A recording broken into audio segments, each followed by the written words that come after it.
हुकूमत से सिफारिश करता है कि वफाकी हुकूमत से रजू करे कि ग्वादर में माहीगीरों, ग्वादर पोर्ट से वाबस्ता तरक्याती अमल, पानी की शदीद किल्लत, बिजली की अदम फरामी और बढ़ती हुई बेरोजगारी जैसे दरपेश मसाइल के हल के लिए फौरी तौर पर अमली इकदाम उठाए ताकि ग्वादर के अवाम में पाई जाने वाली एहसास महरूमी और बेचैनी के खात्मे का अजाला मुमकिन हो सके। मुश्तरका तो ऑन ग्राउंड इतना नहीं आ रहा, तरक्की के उस अमल में शामिल होने जा रहा है, लेकिन जिस तरह मैंने पिछले सेशन में बताया कि वहाँ पे बहुत सारे इश्यूज़ हैं जो ज़्यादातर वफाकी हुकूमत से वाबस्ता हैं। ख़ास तौर पर माहीगीरों का इशू है, वहाँ पे उसके गोदी और 3 एक्सिस का मसला है जो पिछले 1.5 साल से, हम 20 साल से जब ग्वादर पोर्ट बन रहा था तो हमने कहा था ये एक्सप्रेस वे जो बनेगा उसमें माहीगीरों को एक्सेस दी जाएगी ताकि समंदरी तूफान जब आते हैं या बोट को रिपेयर करना है तो एक्सप्रेस वे के नीचे ब्रिज बनाए जाएं जहाँ से माहीगीर अपनी कश्तियों को निकाल सकें और उनको रिपेयर मरम्मत वगैरह, क्योंकि उसमें एक ख़ास मवाद लगता है जिसकी वजह से उसकी लकड़ी ख़राब नहीं होती। उसको हर महीने 2 महीने बाद उसको बाहर निकालना पड़ता है, वो मवाद लगाना पड़ता है, फिर इसको वो बोट ख़राब नहीं होती जिससे उसकी लाइफ सिक्योर हो जाती है। और दूसरी चीज़ वहाँ पे उन्होंने वो डिज़ाइन जब कर रहे थे ग्वादर एक्सप्रेस वे, तो उन्होंने हमें यकीनदानी कराई कि इसमें हम ये चीज़ें डाल देंगे और माहीगीरों को ज़रूर एक्सेस देंगे, लेकिन जब एक्सप्रेस वे का डिज़ाइन आया तो उसमें एक्सेस नहीं दिए गए, जिस पे माहीगीरों ने एहतजाज किया, जिस पे सूबाई हुकूमत ने उनसे रब्ता किया, मैं भी गया उनसे बात की। और चूँकि हम तरक्की के ख़िलाफ़ नहीं हैं, हम चाहते हैं कि तरक्की हो लेकिन उस तरक्की में हमें भी शामिल किया जाए, तो इस हवाले से मैंने उनसे बात की और सूबाई हुकूमत की यकीनदानी पर उसके PC1 बने और फेडरल गवर्नमेंट की अभी तक उनकी अप्रूवल सुनने में आई है कि नहीं मिली है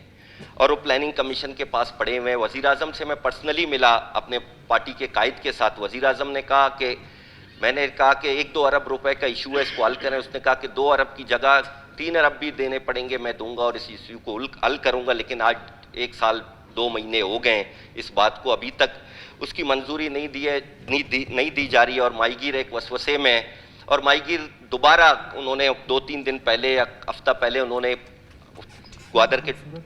सारे माहीगीरों ने एक मीटिंग की, वो दोबारा रोड पे उन्होंने 35 दिन पहले एहतजाज किया, अब वो दोबारा एहतजाज के इस अमल में जा रहे हैं। तो मैंने उनको फिलहाल यकीनदानी कराई कि आपके इशू को हाईलाइट कराऊंगा और खुद भी जाऊंगा इस्लामाबाद इंशाल्लाह जैसी असम्बली की कार्रवाई होगी। तो इस हवाले से एक तो ये इशू है, दूसरा ब्रेक वाटर, क्योंकि रोड जो बनाई गई है उस पर स्टोन लग रहे हैं। अब खुदा न खास्ता कोई भी हवा चलती है, छोटी कश्तियां डायरेक्ट उससे टकरा के टूट जाती हैं, बल्कि अभी तक तो उस पर तामीराती अमल हो रहा है। अभी भी कुछ दिन पहले माहीगीर की कश्ती टूटी है। कश्ती 15-16 लाख की होती है, गरीब माहीगीर एक वक्त की रोटी पता नहीं किस तरह खाता है, तो वो सफ़र कर जाता है, बेरोजगार हो जाता है। उसके लिए गवर्नमेंट की तरफ से भी कोई कंपनसेशन नहीं है। एक सब मेन इशू सबसे ज़्यादा इस वक्त जो चल रहा है ग्वादर में, वो माहीगीरों के, तो ग्वादर तो बेसिकली माहीगीरी बस्ती है और वहाँ पे ज़्यादातर लोगों का रोज़गार भी माहीगीरी से वाबस्ता है, चाहे फिशिंग इंडस्ट्री हो या फिशरमैन हो,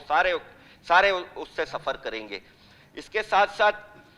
पोर्ट ने जब काम स्टार्ट किया एक्सप्रेसवे में कुछ ऐसे एरिया हैं और वो प्राइवेट लैंड है, वो उनको कंपल्सरी किए बगैर उन्होंने काम शुरू कर दिया। उसमें स्टेट लैंड भी है, हमारी पहाड़ कुएं मेदी उसकी खूबसूरती है, उसको काट रहे हैं। हालांकि जाम साहब ने strictly governing body of GDA में कहा था कि इसको काइंडली इसको स्टॉप करें, आप लोग ये कर रहे हो, तो हम पे तरस खाया जाए, हम बार बार कहते हैं। और आज तो मैं कल ग्वादर वालों से बात की है, सारे लोगों से, आज तो हम इस नतीजे पे पहुंचे कि 3 महीने के अंदर अगर हमारे इश्यूज हल नहीं हुए, फिर हम ग्वादर की, मैं बाकायदा नुमाइंदा अपने पार्टी के कायद अपने तमाम MPs के साथ ग्वादर की सड़कों को बैठूंगा, फिर प्राइम मिनिस्टर आए ग्वादर की सड़क पे हमारे साथ बैठे, ग्वादर के फैसले करे। शुक्रिया जनाब स्पीकर। शुक्रिया।